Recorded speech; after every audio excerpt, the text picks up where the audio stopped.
share a simple dream: to keep their families safe, to keep their freedom secure, and to keep their Texas values strong. Tonight, we are witnessing incredible results, especially with Hispanics across the state of Texas.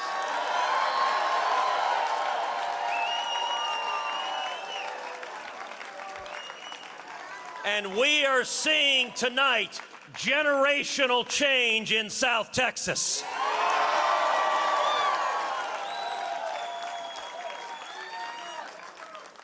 The results tonight, this decisive victory, should shake the Democrat establishment to its core.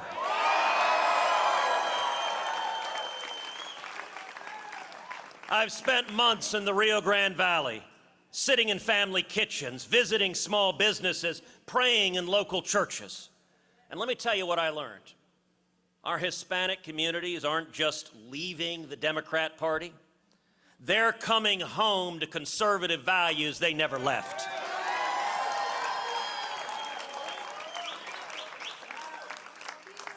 They understand something the liberal elites never will. There's nothing progressive about open borders. There is nothing compassionate about chaos. And there is nothing Latino about letting criminals roam free.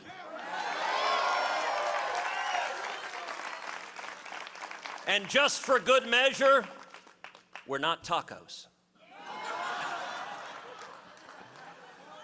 We're small business owners who know that lower taxes means more jobs.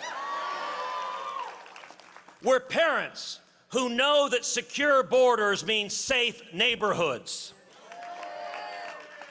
And we're families who know that Texas energy independence means prosperity for everyone.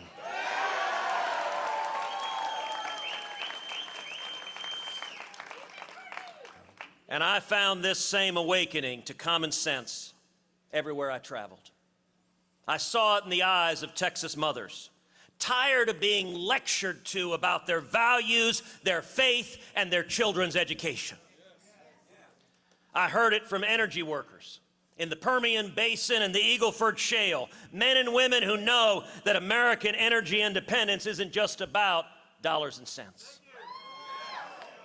It's about national security and freedom. It's about families being able to fill their gas tanks without emptying their bank accounts. Look, common sense isn't complicated. It tells us that borders have to mean something. It tells us that laws must be enforced, that children deserve innocence, and that prosperity comes from work, not a handout.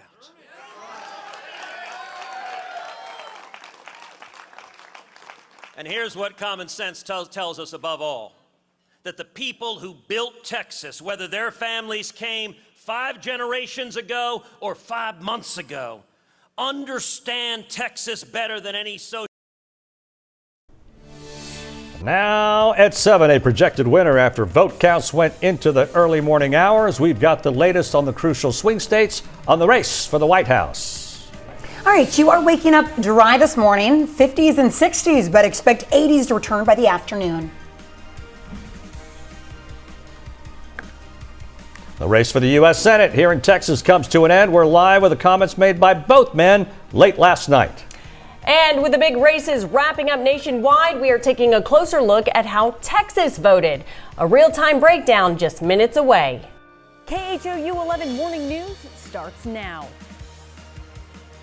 Hey, thanks for waking up with us. We've got the election results just ahead, but first, I'm Ron Trevino, Steph Simmons, Cheetah Craft.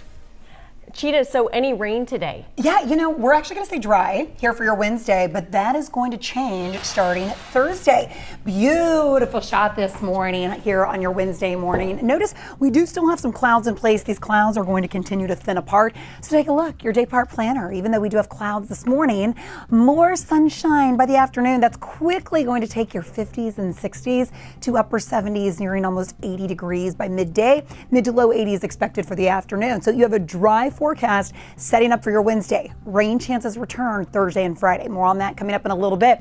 Let's get back to Hurricane Rafael, Category 2, expected to make landfall in western Cuba later today. After it makes landfall, it's going to continue in its path toward the Gulf of Mexico. It's moving in a northwest direction around 14 miles per hour, max sustained winds at 100 miles per hour. Notice how it stays a Cat 2 until it starts to move into the northern portion there, the central northern portion of the Gulf. So upper level winds, slightly cooler water temperatures, still above average, or sea surface temperatures above average across the Gulf. But again, upper level winds going to help weaken Hurricane Rafael to a tropical storm. From here, there's a lot of uncertainty of the path of Rafael. We're going to have to carefully monitor this even through the upcoming weekend. Of course, you can always go to KHOU.com, or more updates are to come. But for now, let's get a check of the traffic with Christina Cruz. Good morning.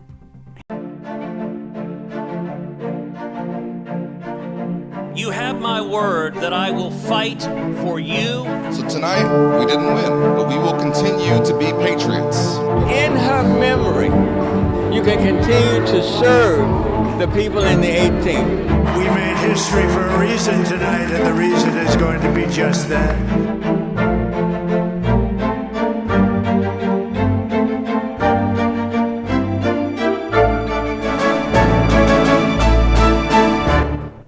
This morning, we are continuing our coverage on a busy election day. We have team coverage for you this morning with everything happening here locally and nationally. All right, and it is now 7:03 as we take a live look from two capital cities, Washington, D.C. and Austin. This morning, the vote count continues as election workers across the nation work to get final ballots tallied. Here's a look at one of the most controversial local races we've been following for you this morning. Starting with the race for the White House. This morning, the Associated Press and CBS News are projecting that former President Donald Trump is now the president-elect.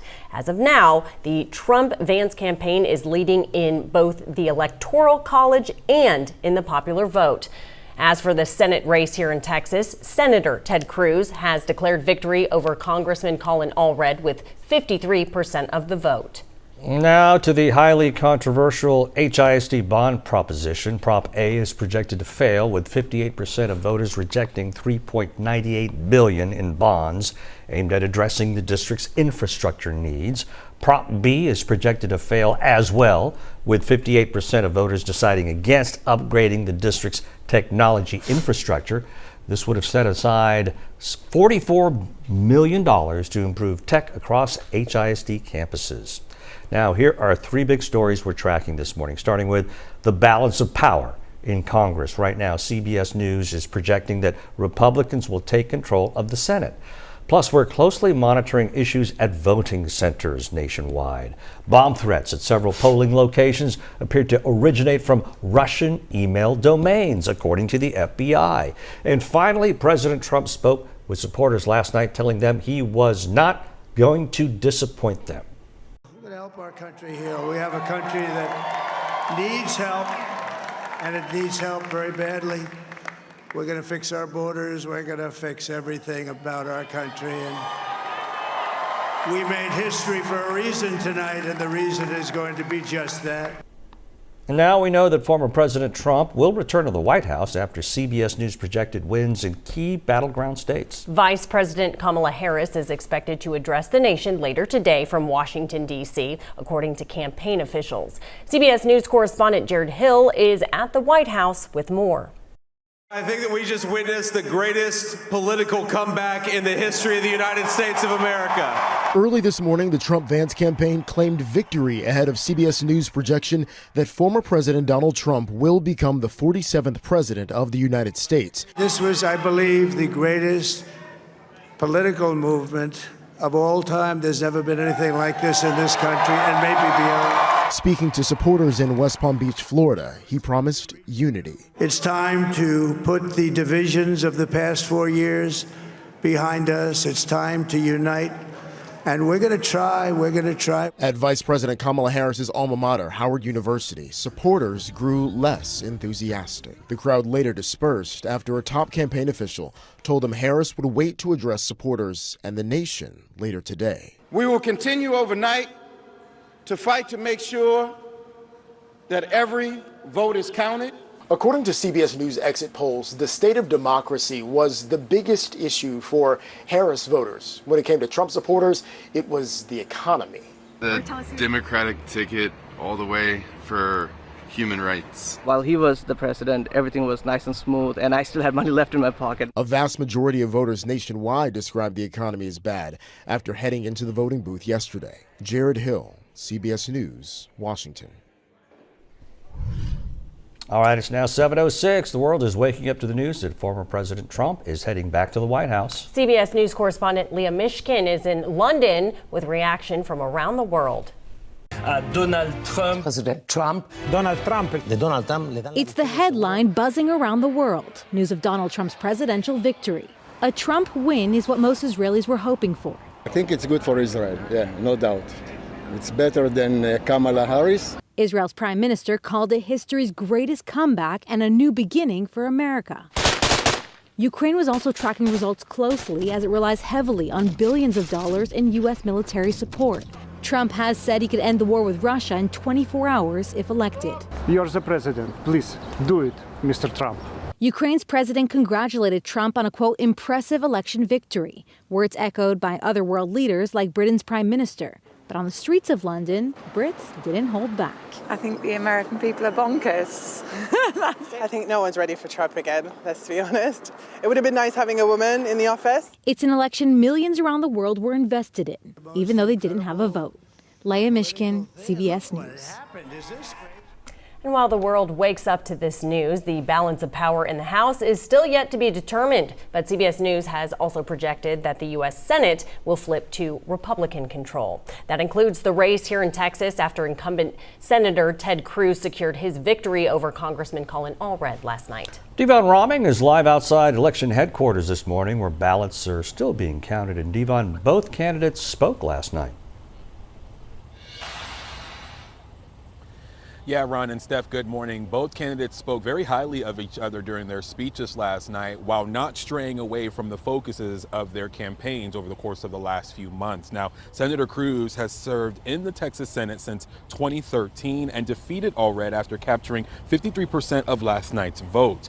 Last night, he was joined by his family and supporters in downtown alongside Harris County District Attorney Kim Ogg. Cruz took the time to thank his supporters while also thanking his opponent, Colin Allred, who he commended for running a, quote, hard-fought campaign. Meanwhile, Congressman Allred was joined by his supporters in Dallas, and he too congratulated Senator Cruz on his victory while also thanking the women who were a huge part of his campaign's focus on reproductive rights.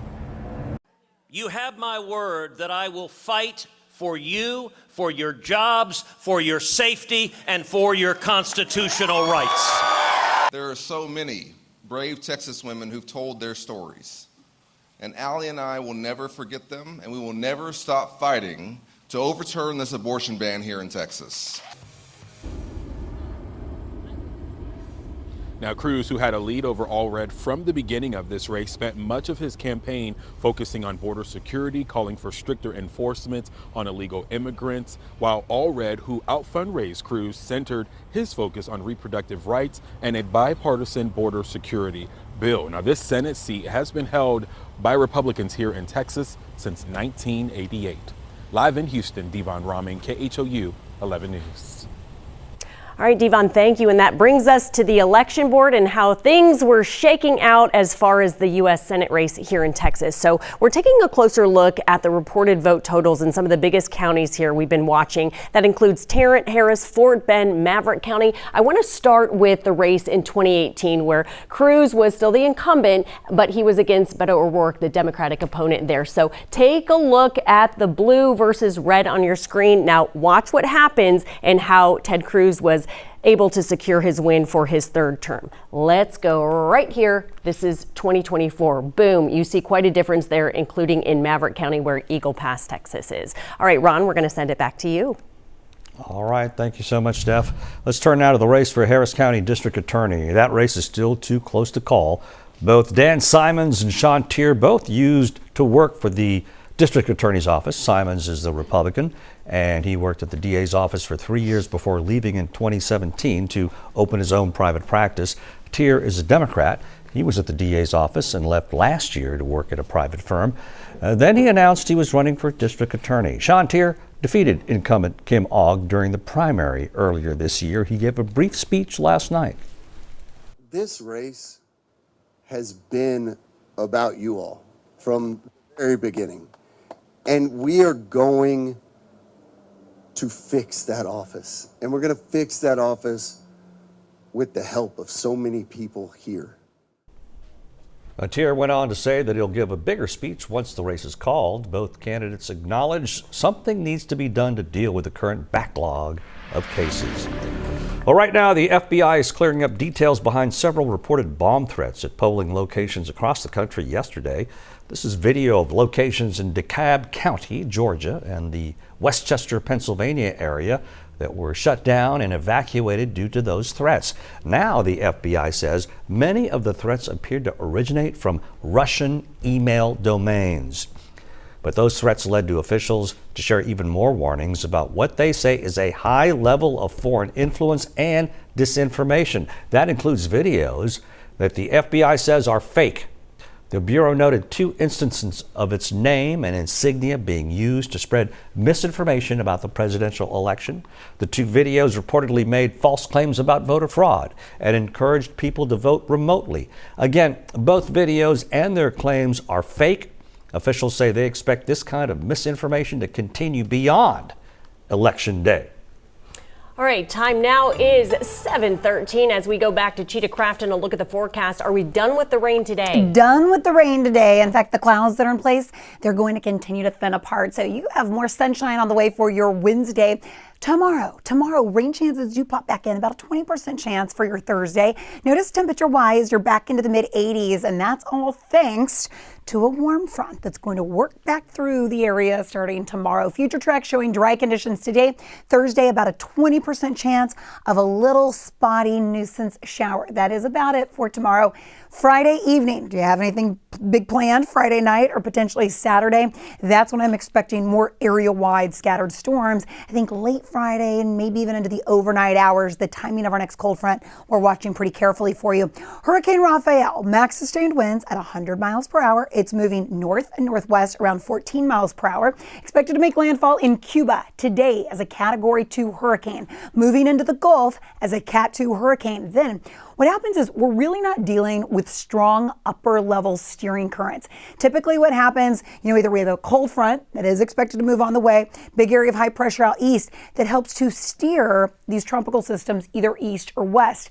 When they really start to weaken and we have these upper level winds that help to weaken the overall tropical system, there's not a strong steering current. And I think that's what's going to play out through the upcoming weekend. Models are really unsure of this. Do we have a strong, more central Louisiana movement, or does it kind of just fizzle out in the end? I think that's all going to be a little TBD that we're going to track right through the upcoming weekend for you. But guys, either way, rain chances are expected to ramp up as we head into the weekend. Back to you. All right, Cheetah, thank you. Our election coverage continues here on KHOU 11+. And the time is now 7:14. We know analysts are closely following the returns from key states across the nation, and that includes the big races right here in Texas. KHOU 11 political analyst Bob Stein joining us now. How did people vote in Texas? They voted with a frequency, and they voted heavily Republican. The numbers from the counties are coming in, but 2 things stand out. One, even in blue counties like Harris, Republicans did extremely well. I counted that they won as many as 9 of about 17 contested judicial races here in the county. And Ms. Harris barely eked out a 52% majority in Harris County. You look at Bexar, you look at Tarrant, you look at Dallas, El Paso, Travis counties, many suburban and ex-urban areas went more heavily Republican than they had. The margin of victory for Donald Trump in Texas was well over 10 points, and Senator Cruz also, I think, cruised to a very comfortable 10-point lead. This is after barely beating Beto O'Rourke in 2018 by 2.5, and President Trump's own 2020 margins in Texas and in Harris County were increased almost by 2-fold.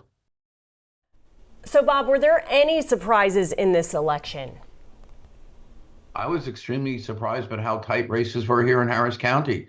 The district attorney's race, a county attorney's race between Menifee and Smith. Menifee wins with, barely 50.4%. The district attorney's race, which was, of course, a hotly contested race in the Democratic primary when Democrats ousted Kim Ogg for Sean Tier, and he barely ekes by with 51-49 over Simmons. Tax assessor's race, Ramirez edges out former county commissioner Steve Raddick, 51-49. Even Ed Gonzalez, a popular and well-known incumbent, he only beats his opponent Knox, a former city councilman, 53-47.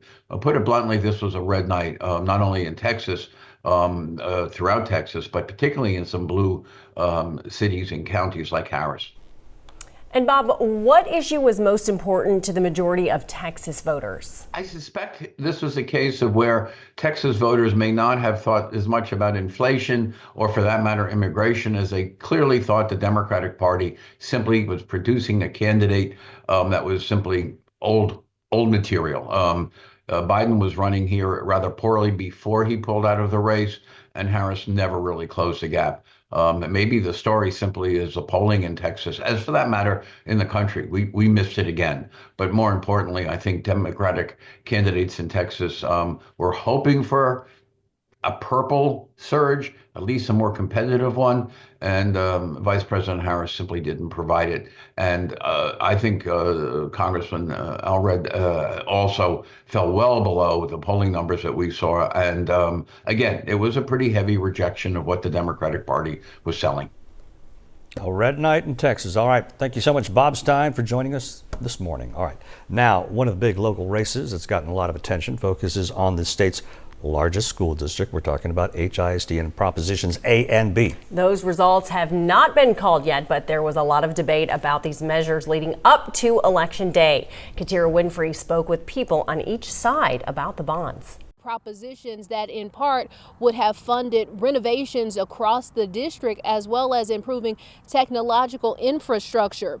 People on both sides of the issue agree that the school district needs a lot of work, but they differ on how to get it done. Supporters argued there's no time to wait because these conditions are so dire. Example, too many of HISD's kids right now attend school in a quote unquote temporary building. There's over 1,000 temporary buildings across HISD, some of which are over 30 years old and falling apart, decrepit. Toilets falling through the floors in these temporary buildings. However, opponents say lack of trust in the state-appointed superintendent, Mike Miles, gives them little faith that the money would be used properly and equitably.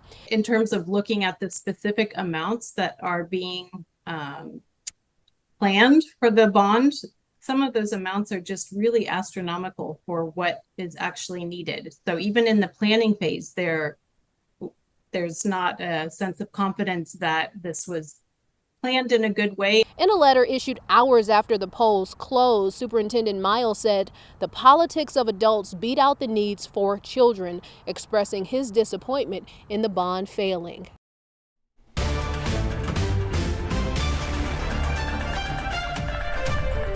All right, it's now 7:19. We're taking a closer look at three other big races that we're following this morning. Starting with the race for Harris County Sheriff. Democratic Sheriff Ed Gonzalez was elected back in 2016. This year, he's being challenged by Republican Mike Knox, who had a long career with the Houston Police Department and most recently served on the Houston City Council. Ed Gonzalez is currently in the lead. And let's take a look at Harris County Flood Control District Proposition A, which would be a tax rate increase to pay for ongoing maintenance and operation of the county's flood control infrastructure.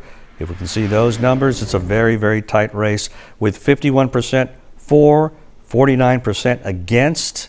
Now, according to the Harris County Office of Emergency Management and Budget, the average homeowner would see a tax rate increase of about $60 a year.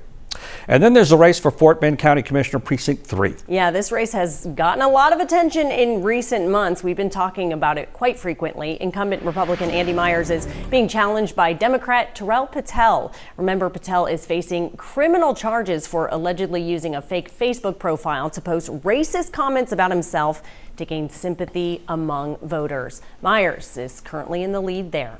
All right, let's turn to the race for U.S. House now. The Associated Press called the race for former Houston Mayor Sylvester Turner. He'll take over the seat held by Congresswoman Sheila Jackson Lee, who passed away in July. Until then, Democrat Erica Lee Carter will take over that seat in the House. Here's Stephen Goen with reaction from both candidates. This 18th District congressional seat was previously held by the late Congresswoman Sheila Jackson Lee for about 30 years. Overnight, her daughter Erica Lee Carter won the special election to fill the remainder of her mother's term, about 2 months.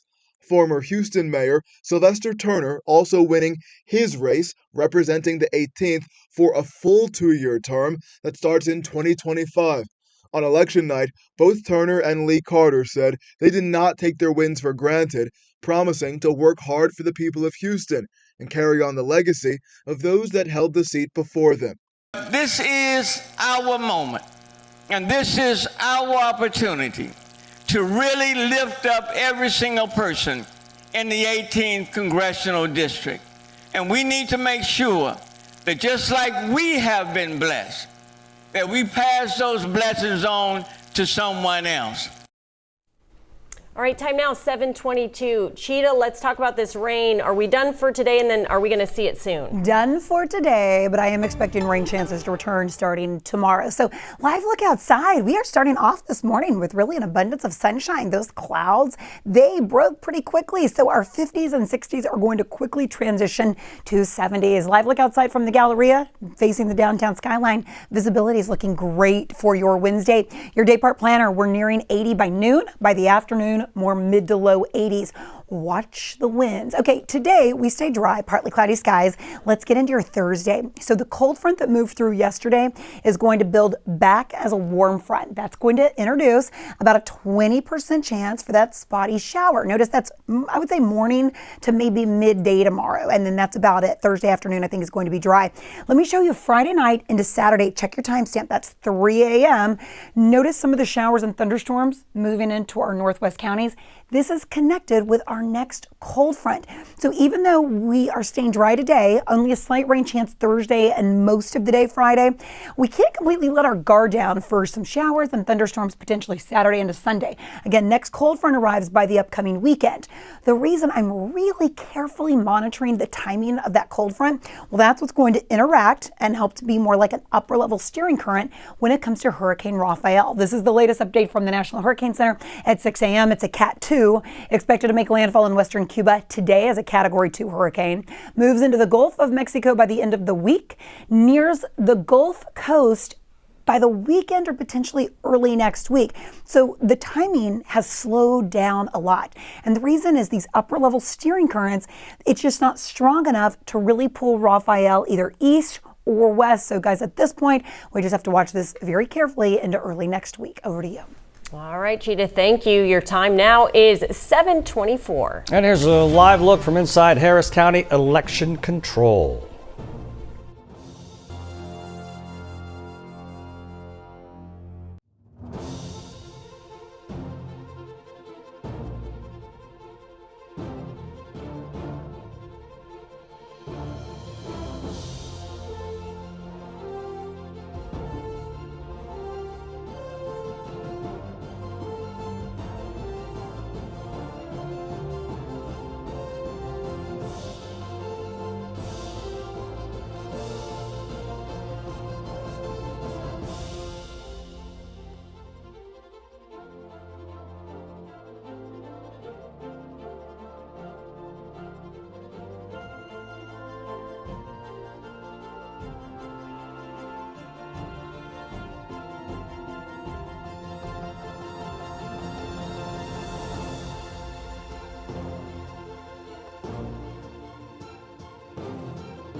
Simmons with your KHOU 11 Morning News Update. This morning we are continuing our election coverage with the latest results. Right now the race for Harris County District Attorney is still too close to call. Here's a look at the latest results we're tracking. Democrat Sean Tier is still holding a narrow lead over Republican Dan Simons with 51% of the vote. We'll continue to watch this race closely and update you on the results. All right, let's get back over to Cheetah Craft with a look at the forecast. Hey, good morning. Well, we are dry. In fact, the clouds that are in place this morning, they are quickly starting to clear. Look at all this sunshine. Live look over the Gulf Freeway. Beautiful skyline. Visibility is not a problem this morning. Nice in Galveston, Katy, even in the Galleria this morning. Yeah, you can see some thin clouds, but that's really about it. So what's going to happen? Our 50s and 60s this morning, well, they're quickly going to transition to near 80 by lunchtime, mid to low 80s by the afternoon. Watch out for the winds. So after today, we stay dry for your Wednesday. Thursday, we reintroduce about a 20% chance for that spotty shower, stopping our future track around 10 o'clock tomorrow morning. Here's that 20% chance. Not much more than that, but a warm front is going to build back across the area that introduces the rain chance, maybe also picking up the winds. Do you have big Friday night plans, maybe early Saturday? Tracking the timing of our next cold front carefully. This is 3 a.m. Saturday morning. I show you that. Notice the showers and thunderstorms northwest. That's connected with our next cold front. Today we stay dry, 20% chance for that shower tomorrow. Most of the day Friday, about a 20% chance. All right, we'll see you back with more news, weather, and traffic soon.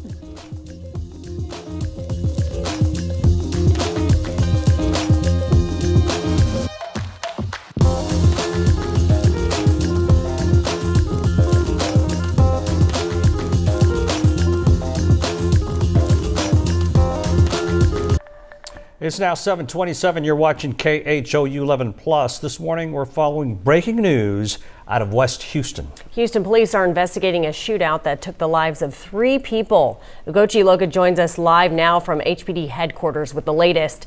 Ugochi, are police looking for other people who may be connected to this? Yeah, right now, Steph and Ron, Houston police say they are looking for 2 persons of interest involved in this shootout that killed 3 young men. As a result of this, if you take a look, this is video of one of officers first got there last night. They arrived to Terra del Sol apartments just before 8 p.m. They say they found 2 young men dead in the laundry room and another one shot outside. Here's what we know. Investigators say a total of 5 men were arguing in the apartment's laundry room. 2 men were already inside when 3 others showed up. Investigators say soon after an altercation happened, then gunfire erupted, striking 2 of the young men and 1 of the other men. The 3rd man shot was taken to the hospital where he later died. Now, Houston police shared little information about the 2 men involved still out there. It appears everybody here at the scene is juvenile, Hispanic male juveniles, and the 2 people of interest are also Hispanic males, late teens to possibly young adults.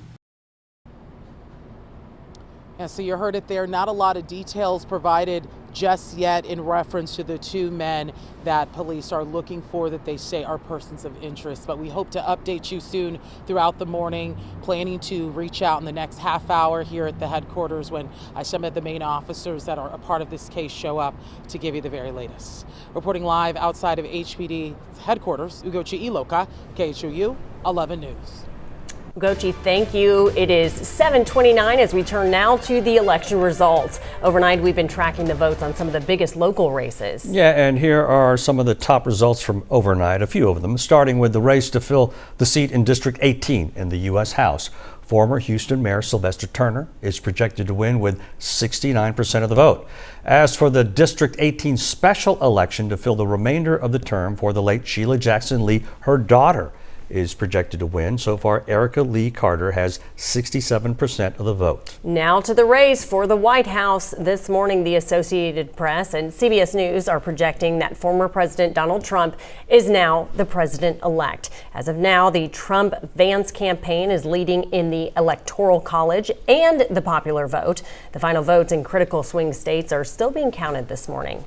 As for the Senate race here in Texas, Senator Ted Cruz declared victory over Congressman Colin Allred overnight with 53% of the vote there.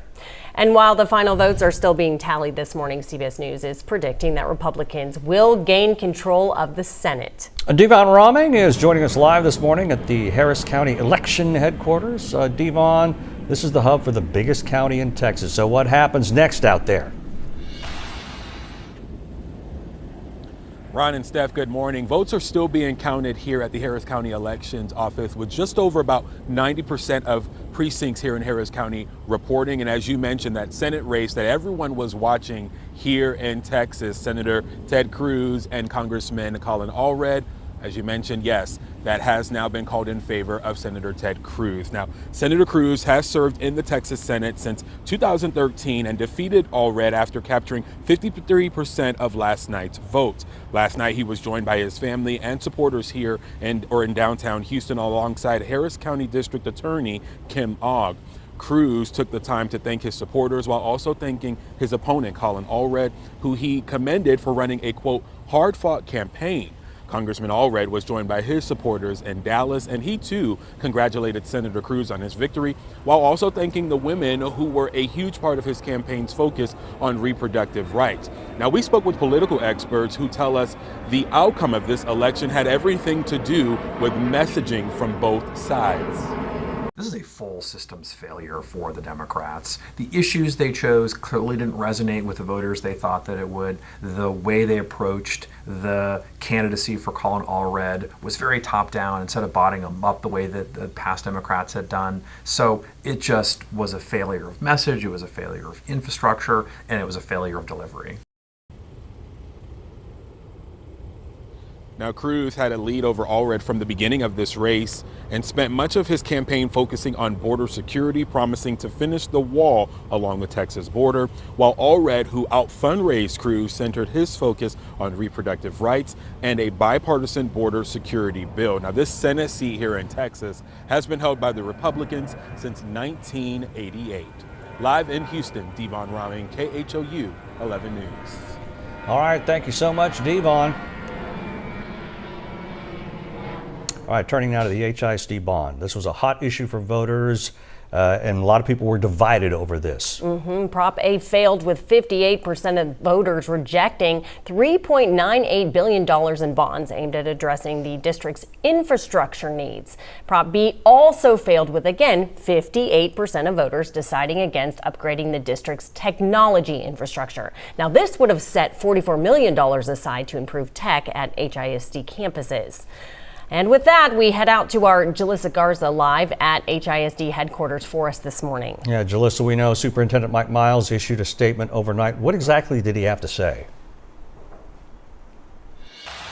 Well, Ron and Steph, this outcome is not the one Superintendent Mike Miles was hoping for, but as you mentioned, he did release a statement late last night saying he was pretty optimistic about this bond proposal. Now, in his statement, he did say in part, quote, teaching and learning will continue and we will continue to transform this district for all students, adding he cannot promise the aging facilities and systems will never be a barrier to student learning and that they will do their best to keep long expired heating and cooling systems running. But on very hot or very cold days, they're likely going to have to close campuses to keep students safe. Now, again, do want to break down Proposition A and B that were both on the ballot. So Proposition A asked voters to approve $3.96 billion to update the district's infrastructure. Proposition B aimed at upgrading the district's technology across school and issue $440 million to fund that. Now, political experts say with these propositions, we saw both parties go out and campaign against the bond. Some political experts say the result of these propositions not passing is somewhat of a rebuke towards Governor Greg Abbott.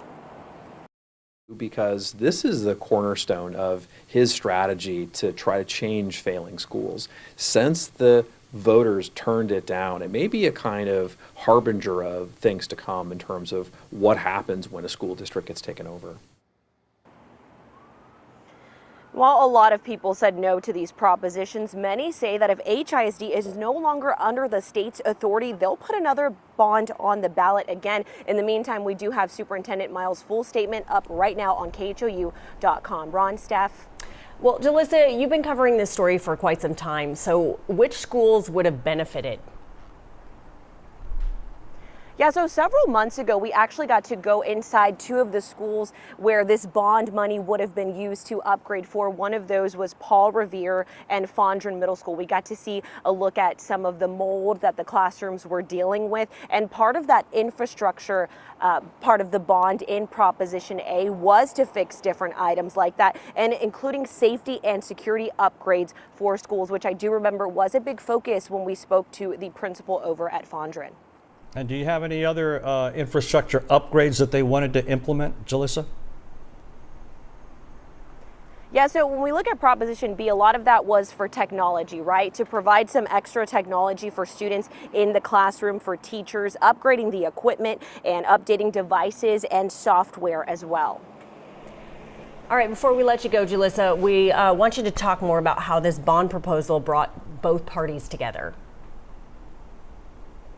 Yeah, so political experts we talked to say, you know, one of the reasons that this bond did not pass was because, in a sense, Mike Miles had two parties upset with him. You saw both the Democratic Party and the Republican Party going out and campaigning against this bond. And over the last few months, when we've spoken to several HISD parents, they've mentioned whether we were talking about the bond or anything else within the district, they would bring up, we are not in support of the bond. All right, a lot of good information there, Jalissa Garza. Thank you so much. As we head over at 7:36 now to Cheetah Craft, and as you saw in that live shot with Jalissa, it's kind of sunny outside. Yes, it is. You know what? We had clouds early this morning, but those clouds continued to break. So now we're talking lots of sunshine out there, dry on our radar. I'm expecting a dry day today. In fact, let's look at some of that sunshine. Live look outside over the Gulf Freeway. So visibility is looking great. Maybe a few high, thin clouds, but that's overall about it. Beautiful. If you're waking up, joining us out of Katy. Good morning in Katy. Look at that sunshine. Going to take your temperatures from the 50s and 60s quickly to upper 70s nearing 80. Now by the afternoon, mid to low 80s. Under sunny skies. Watch out for the winds. I'm expecting winds to pick up overnight tonight. The cold front that moved through yesterday, it's going to build back as a warm front. That boundary is going to continue to work across the area Thursday, Friday. Hurricane Rafael. This is the latest update from the National Hurricane Center. It's a Category 2 hurricane right now, expected to make landfall in Cuba today as a Cat 2. Keeps its strength as it moves into the Gulf of Mexico. And then notice what happens is this timeline has started to push back. I think it's going to stall out in the central portion of the Gulf. Now, because of these upper level winds, they're going to help kind of shear it apart just a little bit. So it'll go from a Cat 2 to a Cat 1 and potentially a tropical storm as we're into Sunday and Monday. Originally, I was expecting landfall Sunday along the Louisiana coastline. The longer that this sits in the Gulf, the upper level steering currents aren't strong enough to really pull it either west or east. So it's just going to be something we're going to have to watch. Let me show you the big picture here. Again, that warm front is going to build back over a boundary, creating maybe a slight rain chance Thursday and Friday. Here's the next cold front on tap for the weekend, going to bring a line of showers and thunderstorms, not severe. And the problem is this isn't going to be strong enough to take hold of Rafael and push it over to the east. So we're kind of left in this little bit of lull. Let me show you on our future track where models are really split. The GFS still has us moving right into Louisiana by maybe Monday or potentially even Tuesday. It looks a little bit slower. Again, it stalls out just a little bit. And the Euro now has this almost washing away and some of the moisture going south. So again, until it moves off of Cuba, I think we're going to have to just kind of give you the different scenarios. But I think by Friday and into the weekend, we'll have a better idea of what Rafael is expected to do. Either way, guys, over our next 7 days, slight rain chances move back in tomorrow and through the weekend. But these temperature-wise, we're staying in the 80s. I'll send it back to you. All right, thanks so much, Cheetah. It's now 7:39. This morning, the vote count continues as election workers across the nation work to get the final ballots tallied. Here's a look at the biggest races we've been tracking for you this morning, starting with the race for the White House. This morning, the Associated Press and CBS News are projecting that former President Donald Trump is now the president-elect. As of now, the Trump-Vance campaign is leading in the Electoral College and in the popular vote. As for the Senate race in Texas, Senator Ted Cruz has declared victory over Congressman Colin Allred with 53% of the vote. Now to the HISD bond issue. Prop A, as you heard, projected to fail with 58% of voters rejecting $3.98 billion in bonds aimed at addressing the district's infrastructure. Prop B also projected to fail, with 58% of voters deciding against upgrading the district's technology infrastructure. This would have set aside $44 million to improve tech across HISD campuses. Now, here are three big stories we're tracking this morning, starting with the balance of power in Congress. Right now, CBS News is projecting that Republicans will take control of the Senate. Plus, we're closely monitoring issues at voting centers nationwide. Bomb threats at several polling locations appeared to originate from Russian email domains, according to the FBI. And finally, President Trump spoke to supporters last night, telling them he would not disappoint them. We're going to help our country heal. We have a country that needs help, and it needs help very badly. We're going to fix our borders. We're going to fix everything about our country. And we made history for a reason tonight, and the reason is going to be just that. And now we know that former President Trump will be returning to the White House after CBS News projected wins in key battleground states. Vice President Kamala Harris is expected to address the nation later today from Washington, D.C., according to campaign officials. CBS News correspondent Jared Hill is at the White House with more. I think that we just witnessed the greatest political comeback in the history of the United States of America. Early this morning, the Trump-Vance campaign claimed victory ahead of CBS News projection that former President Donald Trump will become the 47th president of the United States. This was, I believe, the greatest political movement of all time. There's never been anything like this in this country and maybe beyond. Speaking to supporters in West Palm Beach, Florida, he promised unity. It's time to put the divisions of the past 4 years behind us. It's time to unite. And we're going to try. At Vice President Kamala Harris's alma mater, Howard University, supporters grew less enthusiastic. The crowd later dispersed after a top campaign official told them Harris would wait to address supporters and the nation later today. We will continue overnight to fight to make sure that every vote is counted. According to CBS News exit polls, the state of democracy was the biggest issue for Harris voters. When it came to Trump supporters, it was the economy.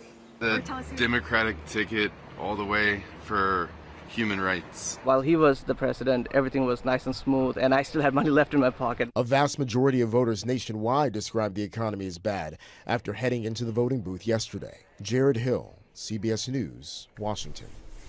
All right, one key topic this year was the issue of reproductive rights. Yeah, a lot of states, including Arizona and Florida, had access to abortions on the ballot in some form. Naomi Ruckham has more from New York. It was perhaps the most divisive issue outside of the name at the top of the ticket: reproductive rights and abortion. In the wake of the Supreme Court's 2022 decision to overturn Roe v. Wade, abortion rights groups turned to the ballot, placing women's health care directly in the hands of voters themselves. My individual rights are super important, as are my girls. I don't think women's rights is the #1 issue for America right now. 10 states had abortion on the ballot. In Florida, Amendment 4 failed.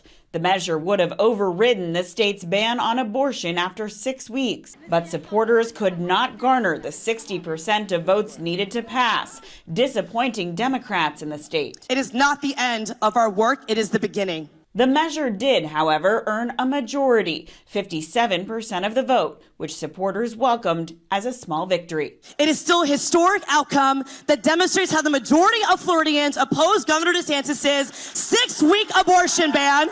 Pro-choice measures did succeed in other states, however, including Missouri, which currently has some of the country's strictest laws, banning abortion entirely with the exception of medical emergencies. In Arizona, voters also passed a constitutional initiative allowing abortion rights up to fetal viability, generally considered around 23 or 24 weeks. Naomi, thank you. And while abortion was not specifically on the ballot here in Texas, it's still a major issue for a lot of Texas voters. Now, let's see the comparison between the results in Texas counties from this year's presidential election and in 2020. Let's start with big counties, Tarrant County, southern border counties, including Maverick, Starr, Hidalgo, and Webb. Immigration and border security were big topics of conversation. So let's take a look at 2020 when Trump was against Biden. So you can see predominantly red, but border counties counties here predominantly blue. Now, when I go to this year's presidential election, this is when we have Trump, obviously, with Harris. A lot of those border counties turned red. So you can see a lot of voters then went conservative on that and really took to what Trump was saying as far as how he was going to handle the border crisis. Ron, we'll send it back to you. All right. Thank you so much, Steph. It's now 7:45. Turning now to the race for Harris County District Attorney. That race is still too close to call. Both Dan Simons and Sean Tier both used to work for the District Attorney's office. Simons is the Republican. He worked at the DA's office for 3 years before leaving in 2017. Tier is the Democrat. He was at the DA's office and left last year to work at a private firm. Then he announced he was running for District Attorney. Sean Tier defeated incumbent Kim Ogg, you may remember, during the primary earlier this year. He gave a brief speech last night. This race has been about you all from very beginning. And we are going to fix that office. And we're going to fix that office with the help of so many people here. Now, Tier went on to say that he'll give a bigger speech once the race is called, but both candidates acknowledge something needs to be done to deal with the current backlog of cases. Right now, the FBI is clearing up details behind several reported bomb threats at polling locations across the country yesterday. This is video of locations in DeKalb County, Georgia, and in Westchester, Pennsylvania, that were shut down and evacuated because of those threats. Now the FBI says many of the threats appeared to originate from Russian email domains. But those threats led to officials to share even more warnings about what they say is a high level of foreign influence and disinformation. That includes videos that the FBI says are fake. The Bureau noted 2 instances of its name and insignia being used to spread misinformation about the presidential election.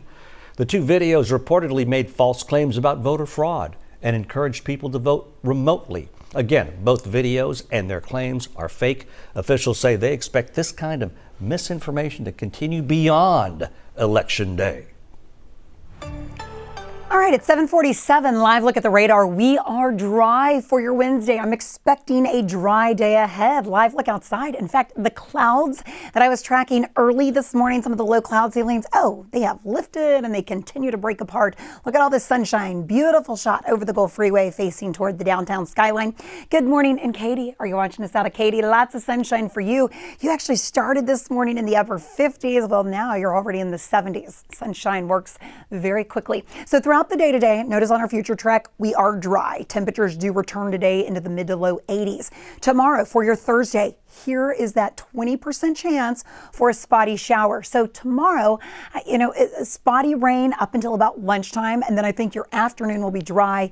Nothing severe. Let's get into Friday. Friday is mostly dry until Friday evening.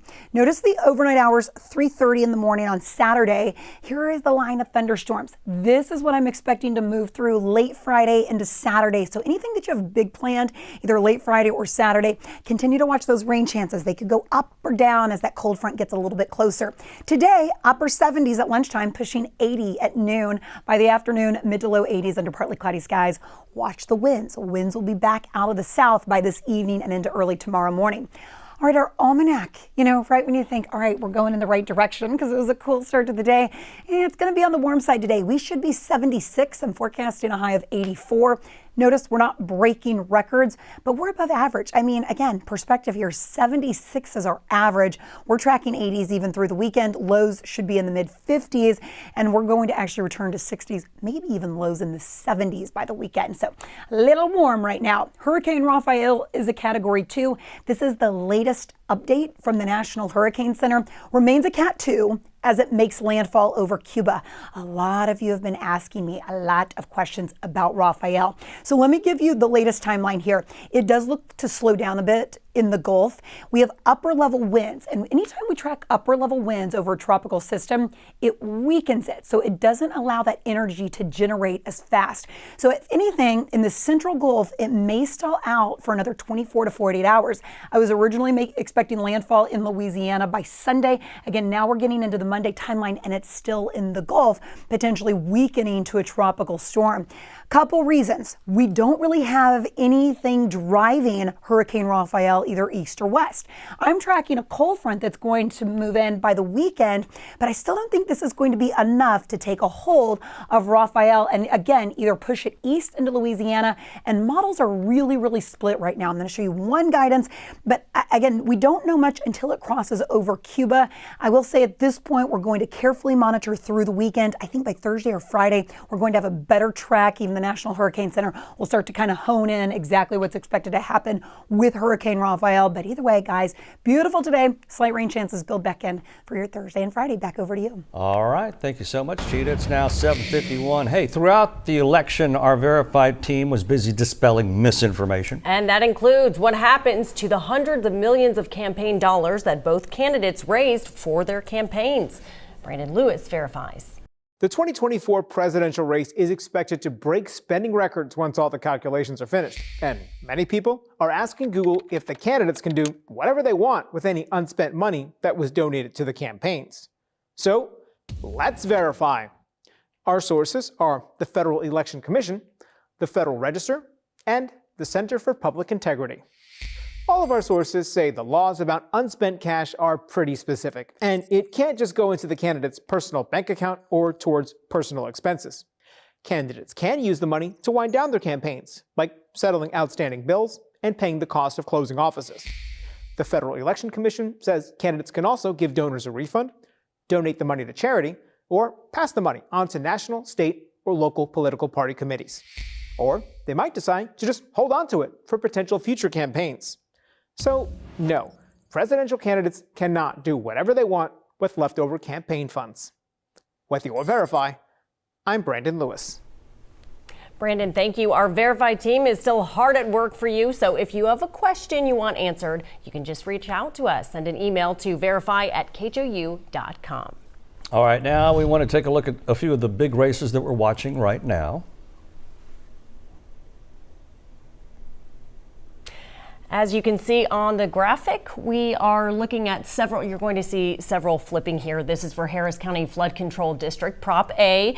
This one was a close one. For 51% are for that, 49% against. And Harris County Sheriff, 53% for the incumbent Ed Gonzalez and 47% for Mike Knox.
Time now 7:55. I'm Stephanie Simmons with your KHOU 11 Morning News Update. This morning we are continuing our election coverage with the latest results. Right now we're looking at the race for the 18th Congressional District. That seat was held by the late Congresswoman Sheila Jackson Lee for close to 30 years. First up is the special election for the 18th District seat. Right now the Associated Press is calling Erica Lee Carter as the projected winner there in that race. She's the daughter of Jackson Lee and will now fill the remainder of her mother's term, which has about 2 months left. And this morning, the AP is also calling former Houston Mayor Sylvester Turner as the winner in his race to represent the 18th District for a full 2-year term, which will start in 2025. All right, Cheetah, are we done with the rain for today? We are. In fact, we have a beautiful shot this morning outside over the downtown skyline. Notice lots of sunshine going to take what started as 50s and 60s this morning quickly to the 70s, and then expect 80s by the afternoon. Your day part planner, notice mid 80s by the afternoon. A 20% chance for a spotty shower does return Thursday and Friday. I think a better rain chance late Friday evening into Saturday morning. We're watching the timing of our next cold front very carefully for you.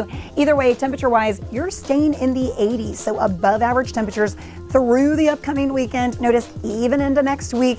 Again, that cold front expected to move through Saturday, so I do think if you have anything planned big on late Friday into Saturday, slightly higher rain chances. Otherwise, enjoy our beautiful day today.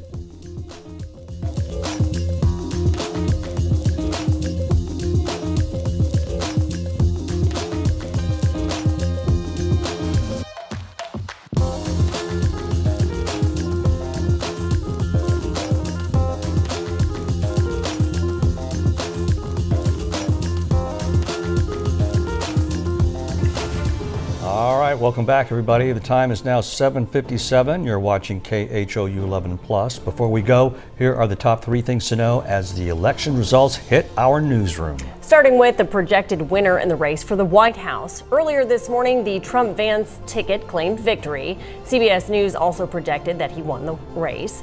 He spoke with his supporters, promising unity in the days to come. As for the Senate race here in Texas, Senator Ted Cruz has declared victory over Congressman Colin Allred with 53% of the vote. And finally, trouble for both HISD bond proposals. As of now, it looks like neither will pass. All right, we're starting off this morning with an abundance of sunshine that will take you right into the afternoon. Temperature-wise, we're already pushing into the 70s. 80s expected later today. 80s take you into Thursday and Friday. So temperature-wise, we stay about the same. Now let's talk about the rain chances. Today for your Wednesday, we are dry. A 20% chance for shower returns. Tomorrow for your Thursday, I'm giving that early to midday. I think Thursday afternoon actually trends pretty dry. Friday, I'm tracking our next cold front. This may even work through overnight into Saturday. So again, if you have anything really big planned Friday night into Saturday, watch that timeline. It may change. Hurricane Rafael makes landfall in western Cuba as a Category 2 hurricane today, then moves into the Gulf by tomorrow into Friday, stalls out just a little bit, and then starts to near the Gulf Coast potentially through the weekend. Guys, back to you. All right, Cheetah. Hey, thanks for joining us on KHOU 11 Plus. Our election coverage continues at 10 o'clock this morning right here on KHOU 11 Plus. We'll see you then.